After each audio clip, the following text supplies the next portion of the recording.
What's up, everybody? Once again, my name is Matt, and welcome back to Let's Play The Legend of Zelda Majora's Mask 3D. In the last episode, we did a couple of things around town, then on the eve of the carnival, we challenged the Skull Kid to a duel and got our Ocarina back.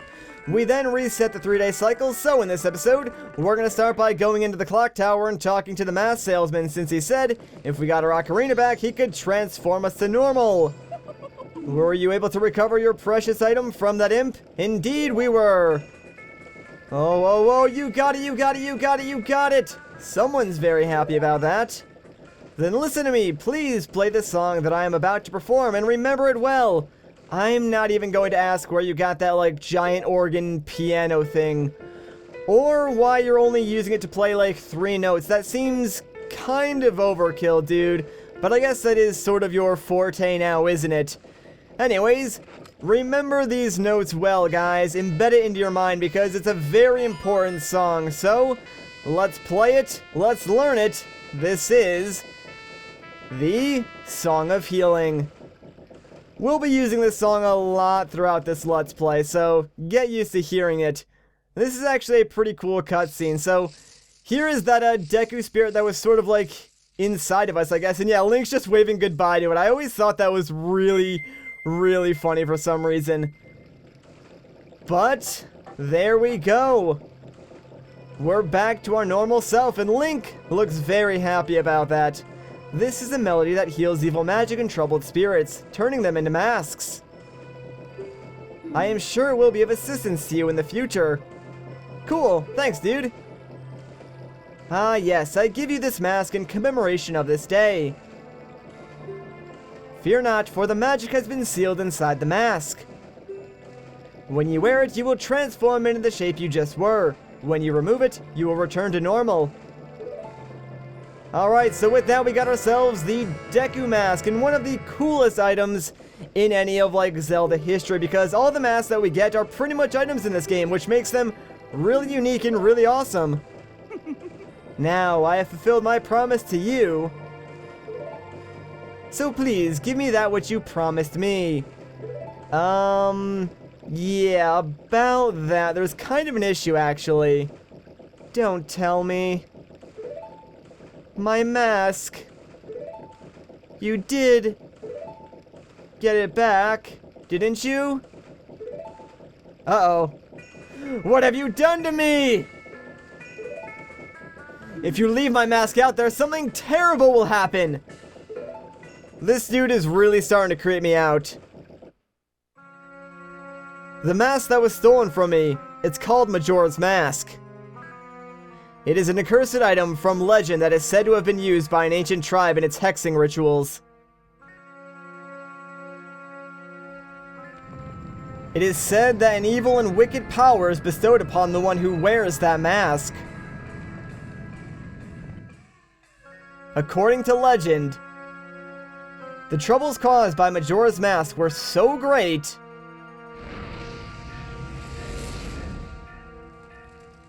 the Ancient Ones, fearing such catastrophes, sealed the mask in shadow forever, preventing its misuse.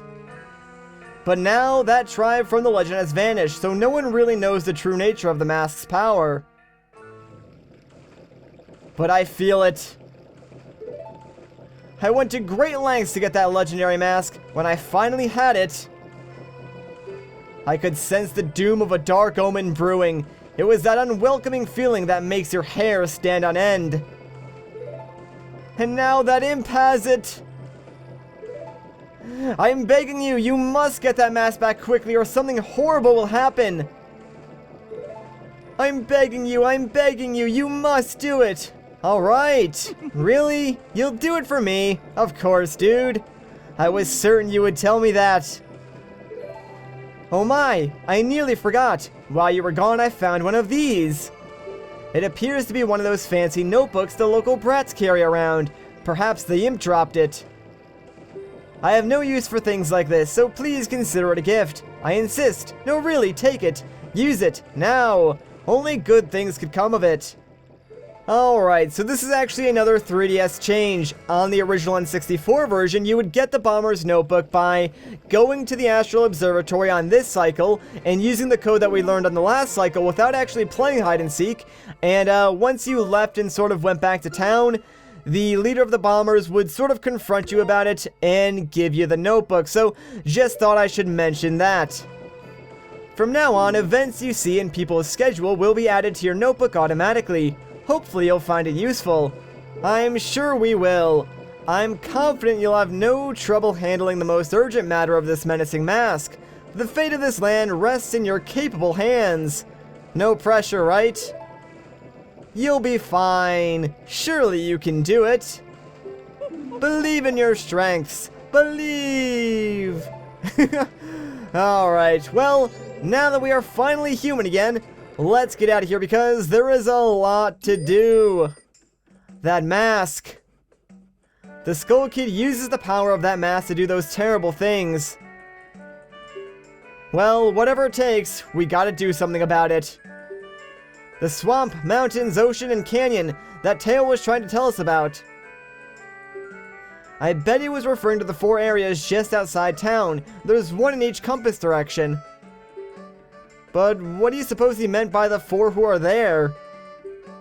I have no idea. He always skips the important stuff.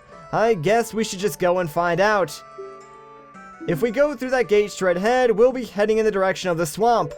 Well, that sounds like a great idea, but before we leave, there's a couple of things I want to do here in town, so let's head over to West Clock Town. Remember that scarecrow I was talking about inside the Astral Observatory? Well, there's actually one of them here in town, and trust me, you do want to talk to him because he's going to tell you some very important information. So, right over here, let's talk to our friend.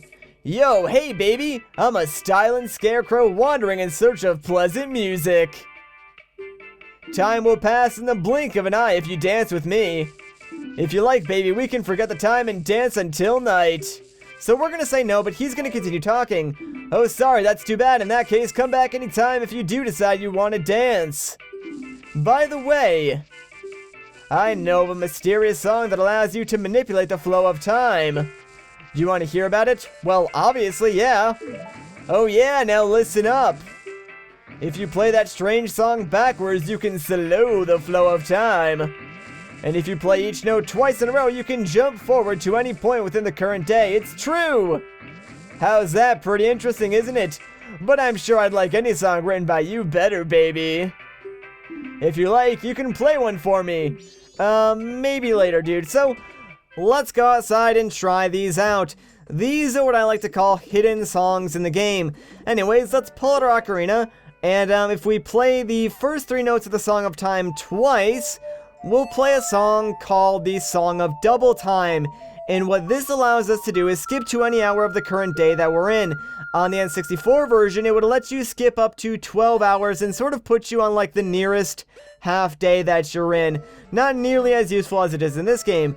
Anyways, if we play the Song of Time in reverse, it plays the inverted Song of Time, and this is far more useful to us early on in the game because what this does is slow the flow of time to about 1/3 of what it was. It's actually slightly less slowed in the 3DS version, but still, as you can see now, time is moving much, much slower. So, yeah, you can already imagine how useful that's going to be to us this early on in the game.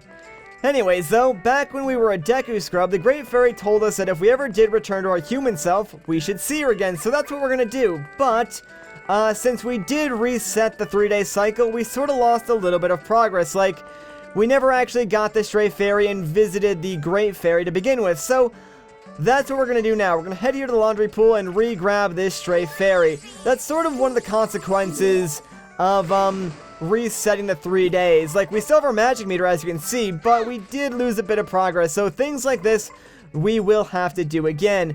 Also, when you reset time, you're gonna lose some of your items, and I don't mean like items you'll find in temples or anything major. What I mean is like arrows, bombs, you know, Deku Nuts, and rupees. Stuff like that you will lose if you reset time. The only way you can save rupees is if you put them into the bank, which is why the bank is very, very important in this game. Anyways, before we go and see the Great Fairy, there's actually one thing we can do here in North Clocktown, and I'm sure you guys have seen that piece of heart on top of this tree. Now that we're human, we can actually go and get it, so let's just climb all the way to the top of this slide thing, and no, we're not gonna slide down. That would be silly. Instead, let's just go right over to this tree and grab ourselves our 4th piece of heart, which completes another heart container. So how do you like that? We haven't even left Clocktown, the very first area of the game, and we already have another heart container. That is what I call awesome, dude. Alright, now that that is out of the way, let's go and see the Great Fairy. And yes, as you can see, she's all broken apart again, but thankfully, we got the Stray Fairy already, so we've got the solution. There we go. Reunited with your friends once more. And we have reformed the Great Fairy yet again. Hooray! Let's see what she'll do for us this time. Oh, Tattle, and you, kind young one. Thank you for returning my broken and shattered body to normal. I am the Great Fairy of Magic. For now, this is all I can offer you. Allow me to ease your weariness as a token of my gratitude. Alright, so she's actually going to heal us up and restore our magic as well, I believe. But that's not all she's going to do for us, so don't worry. We're actually going to get a new item of sorts, which is kind of cool, I guess. Oh, kind young one. Scattered through the 4 temples of this land are more stray fairies which belong to great fairies who are broken, just as I was. Please find a way to save them and return them to their fountains. Surely they will aid to your strength. Allow me to grant you something good so that the stray fairies will not fear you. Alright, so she gives us the Great Fairy's Mask, which is really kind of gross looking, but if we wear this while inside a temple, the stray fairies inside will sort of navigate closer to us, which is surprisingly useful. And hey, we got a new event added to our Bomber's Notebook. And not only that, we got it stamped too. Good job, guys, we did it. Come see me whenever your quest has made you weary. Okay, so now we have a total of 2 masks, our Deku Mask and our Great Fairy's Mask. I should probably show those off considering I haven't yet demonstrated how they work. So let's go outside and I'll give you guys a quick demonstration. So let's open up our Mask tab. And as you can see, we can put our masks on sort of like any of these equipable slots, just like any other item. And if we put them on, yeah, our Great Fairy's Mask doesn't really do much outside of temples, like it doesn't transform us or anything like that. Our Deku Mask, on the other hand, well, let's just put it on. So yeah, you get this very creepy cutscene. Link kinda sounds like he's in pain, but now we are back to our Deku self, and can do all of our Deku things. We can also just take this mask off at any time, and transform back into our human self. So that's pretty much how all the masks work in this game. Either they'll transform you, or give you some other type of ability. Anyways, let's go over here and talk to this bomber. Now, since we played hide and seek on the first cycle, we already know the code, so we can tell it to this guy, and he should let us through. If you forgot what your code was, it is inside your bomber's notebook, so you can look it up at any time. Speaking of which, let me explain what the bomber's notebook actually does. More or less, the notebook is there to help you track your progress towards 100% completion, because it will track the events and schedules of various NPCs, and all of these NPCs have a significant side quest attached to them, most of which will help flesh out the story. Some NPCs will have quests that span several days, or are only available on certain days, so you can use the notebook to look those up and reference them. If you are new to the game, definitely use this to help you out, because it'll be well worth your time. Oh, and actually, one more thing that it does is, once you complete a side quest, it'll sort of mark that down with like a giant red stamp, I think, letting you know that you completed the side quest and no longer need to interact with that NPC if you don't want to, which is really, really useful. Alright, so now that is done, let's just head up here and talk to the telescope guy. What's up? Well, you're a child I've never seen in town before. Are you a new friend of the Bombers? I always say that it is important to develop your interests while you are young. You can use this telescope to look around town if you're interested. Give it a try. Alright, so let's gaze into the telescope, and this time, no, we're not looking for Skull Kid. Instead, we want to follow this business scrub, and of course, as I say that, we just lost him. There he is. But yeah, I think this is actually the same business scrub that we talked to in the last episode and got the title deed from, which, by the way, we no longer have since we reset time. But let's follow this guy around and see where he's going. Now, one thing I do want to mention is that you can use the gyro controls if you want to, like, control the camera like this. I'm using the circle pad, but it's really up to personal preference. I do hear the gyro controls are really well done in this game and actually make one particular minigame a lot easier, so I might use them in the future, but for now, I'll stick to the circle pad. Anyways, it seems like this guy is going to this little hole here, and sure enough, he is. So, let's get out of here and see if we can find him later on. Well, how was it? Did you discover anything interesting? Well, indeed I did, and hey! We got a new event inside our notebook, so it's follow that scrub. Obviously, that means there is something we can do with that business scrub. So, let's go and see what that is. But actually, before we leave Clocktown, there's still a couple of things that I want to do, so I will meet you back in town. Okay, so now that we're back here in town, let's go and visit the bank and actually withdraw a couple of rupees since I want to buy some things and play a minigame here in town before we leave. So, let's actually take out 150 rupees. That seems like a safe amount. We should be good with that. So, now that that is done, let's head over to West Clocktown. And again, now that we're human, we have access to our sword and shield. So, what we can do is head over to the swordsman school area, I believe is what this building is called, and actually play a minigame of sorts. And yes, I was right, so let's go over here and talk to the dojo master. This training center has friendly, polite, 24-hour one-on-one training that will noticeably improve your sword skills. From now until the end of the carnival, join at a special discount. So will you try it? Alright, let's do the expert course. It's 10 rupees. The expert course is a practice session. Cut down the 10 logs using my most difficult technique. If you score a perfect 30 points, I'll know you've mastered all my secret techniques. Have you prepared? Sure. Not really, though. Anyways, the secret technique that he is talking about is actually the jump attack. So what you want to do is target each of these logs, and without touching the control stick, just press A, and you'll automatically do a jump attack, scoring the maximum of 3 points. Do this on all of the logs, and you will automatically, complete this minigame and not really have to do it ever again, which is kind of nice. So, let's just keep hitting these logs. Only a few more left. Actually, just 2 more left, I believe, and we are good to go. Now, these will go away after a while, so make sure you're kind of quick, but they give you a lot of time. So, there we go. We did it. Impressive. I must give you something. Here. And he gives us a piece of heart. Sweet, well on our way to our next heart container. And again, a new event added to our bomber's notebook. And actually, we got that one stamped. Cool. Unbelievable. Cherish it well. Oh, we will. Alright, let's get out of here now. Believe it or not, I think that is everything that I want to do here in Clocktown, at least right now. So, it's finally time for us to leave this place. I know, it's kind of sad. I love Clocktown, man. It's one of my favorite areas, but sadly, we have other things to do. So, let's just head over here and talk to this guard now. Stop right there. Have you some errand in the swamp? Yeah, saving the world. It is dangerous outside the town walls, so I cannot allow a child like you to... A sword? My apologies, sir. It was wrong of me to treat you like a child. Yeah, you got that right. The southern swamp at Woodfall lies in this direction. Be careful. Don't worry, we'll be fine. Alright, so we're finally taking our first steps out of Clocktown, and our first steps into Termina Field.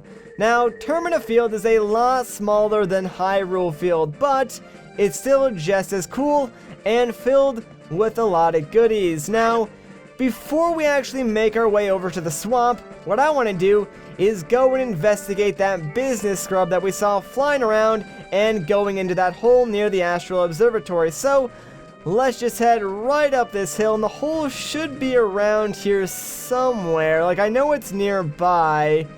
Ah, yes, there it is. So, let's just jump down and see what that scrub is up to. Don't you try and hide from me. I saw you there. Ah, what are you doing here? This is my secret storage unit. It's a problem if you come in here without permission. Please, I'll sell you a piece of heart if you just keep this place a secret. 150 rupees for one. No thanks. No good. In that case, you leave me no choice. What about one for 100 rupees? Alright, now we'll buy it. So yeah, make sure you say no the first time. That way you get that slight discount. But there we go, another piece of heart. And hooray, the bomber's notebook has been brought up again. But we got another stamp, so done and done. It's not that I don't believe you, but just to be safe, I'm moving my storage. What was the point of selling me the piece of heart then? Hurry up and get out too. Alright, fine. I'll leave, but only after you leave because I don't trust you, man. Not one bit. You and those giant bags of yours, they're up to no good. I'll find you eventually, business scrub. Don't you worry, I'm on to you. Yeah, I have no idea why they thought it was a good idea to make you watch him leave the hole. Like, it's so random, but let's follow him out because there is nothing left for us to do now that we got that piece of heart. So, let's go directly towards the swamp. Now, oh, this enemy off to my right, believe it or not, that is actually a chew. I know, they look really, really bizarre in this game and kind of gross. Inside the center of them as well, you can sort of like see a heart. The green ones will have magic bottles inside them, and when you do kill them, there is a chance that they will drop a heart inside the red ones, or a magic bottle inside the green ones.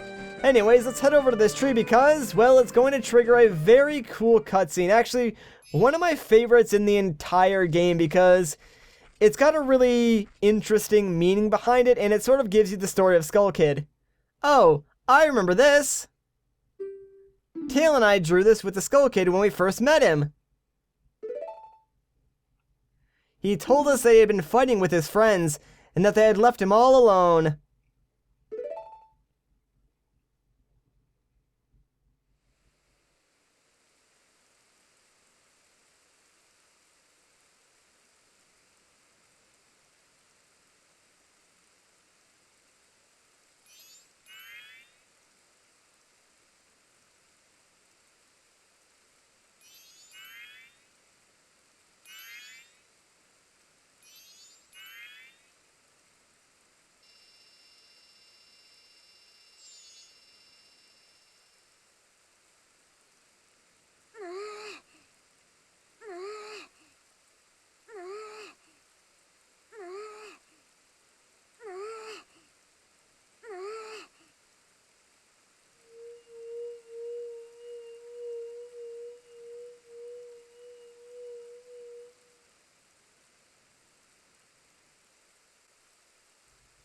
Alright, so here's a bit of post-commentary. Now, I did not want to talk over this cutscene, but Saria's song actually does cause a content ID flag to get put on this video, so I'm going to talk over this just to avoid that, and I'll probably have to do that for any future cutscenes as well, and that's sort of why I've been talking over them thus far, just to sort of avoid that. I apologize, I know some of you guys don't actually like that, but that's the reason why. I am sure it was because he was always playing tricks, so nobody wanted to play with him. But to do what he did just because of that?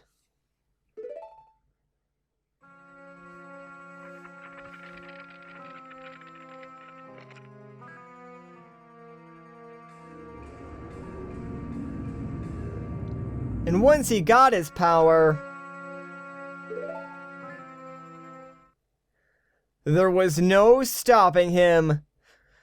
So yeah, kinda cool. You get to learn a little bit about the origin story of the Skull Kid and why he is the way he is, and you kinda do feel for him. Like, I mean, I know he's kinda crazy and trying to destroy the world, but at the same time, it's kinda sad.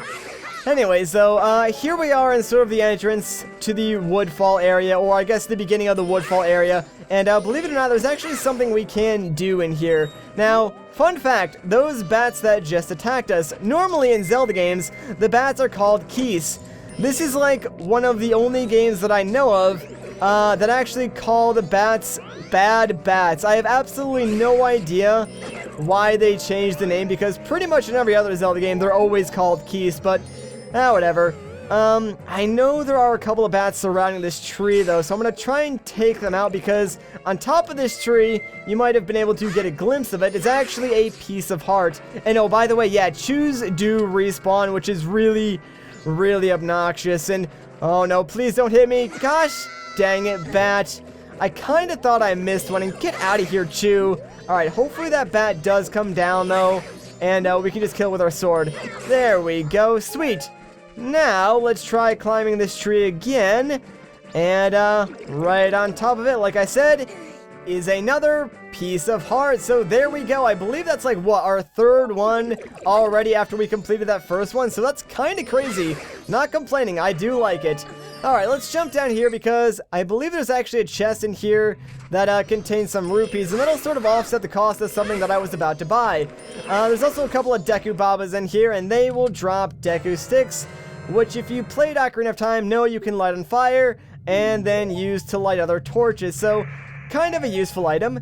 Anyways, let's open up this chest, and right inside we got ourselves a red rupee, which of course is worth 20 rupees. Now, like I said, that's sort of going to offset the cost of something I was about to buy, and that's probably why they put it there, but I'm sure some of you guys noticed that Tingle is just flying in the background over here, so let's approach him and actually turn into our Deku form, because, well, we need to shoot him down with our bubble. So yeah, somehow our bubble is stronger than his balloon, but now that he's down on the ground, let's talk to him.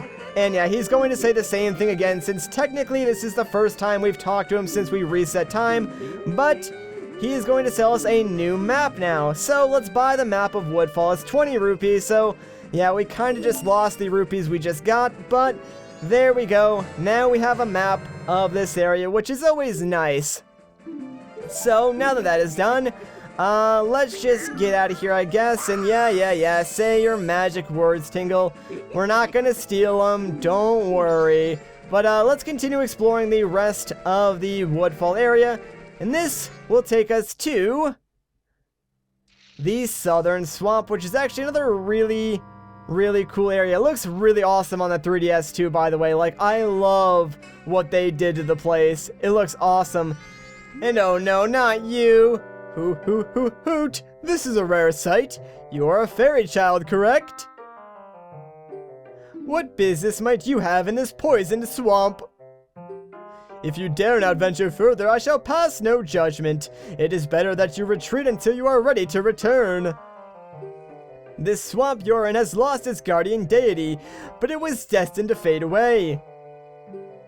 Hoot! And that destiny is not solely limited to this swamp. If you have the courage and determination to proceed in the face of destiny, then I shall teach you something useful. The stone statue over there that bears close resemblance to me. I place those throughout this land to aid the one with the power to change destiny, wherever he may appear. If you have spoken forth to any of my stone statues and thus spread their wings, then the song carved in the stone at my feet will certainly be of some assistance. Remember it well and play it whenever the need arises. Alright, so let's learn a new song then by the notes that are carved into this stone. Again, this is actually another 3DS change. On the original N64 version, you wouldn't get this dialogue or the ability to learn this song until, I don't know, about like 10 minutes later in the game. Really, they just made you learn it slightly earlier. It's not a bad thing at all. In fact, I think it's kind of more convenient this way, but there we go, guys. We learned ourselves another song, the Song of Soaring, and this is really, really cool. I bet you're wondering what it does. Well, this melody swoops you up and sends you soaring to any stone owl statue you've already activated, all in an instant. Pretty cool, right? Whenever you play this song, we shall be reminded of our eternal friendship which transcends both time and space. Yeah, sure, whatever, dude. Anyways, now that that is done and here we are in the Southern Swamp, I think this is a good place to end off the episode. So if you guys enjoyed this part, a like rating would be greatly appreciated. If you want to see more, consider subscribing. But once again, guys, my name is Matt. Thank you so much for watching, and I'll catch you in the next one.